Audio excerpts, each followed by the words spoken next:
মৃত্যুকে স্মরণ করুন, পাপ থেকে বেঁচে যাবেন। হে ব্যস্ত দুনিয়াদার, হে মৃত্যুর পথের যাত্রী, কবর আপনাকে ডাকছে।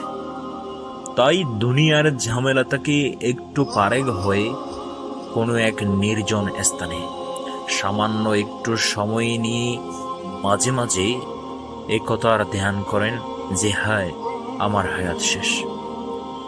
মালাকুল মউত আমার শিয়রে এবং জান কবজ করে নিয়েছে।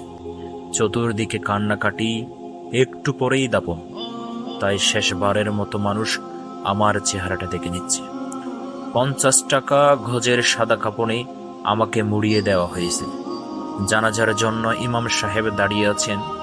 অতঃপর জানাজা শেষে ওই অন্ধকার গর্তের দিকে আমাকে নিয়ে যাওয়া হয়েছে। কবরে রেখে কয়েক মন মাটি দিয়ে আমায় ডেকে দেওয়া হচ্ছে। যাদের বিরহে আমি সারাদিন অস্থির থাকতাম, তারা সকলেই আমাকে ফেলে চলে গেছে। ভীত সন্তুষ্ট একা আমি পড়ে আছি অন্ধকার কবরে। আলো নেই, বাতাস নেই, স্যাঁতস্যাঁতে মাটির বিছানা, পোকামাকড়ে ভরা। কেমন লাগবে সেই মুহূর্ত? আল্লাহুম্মা গফিরলি।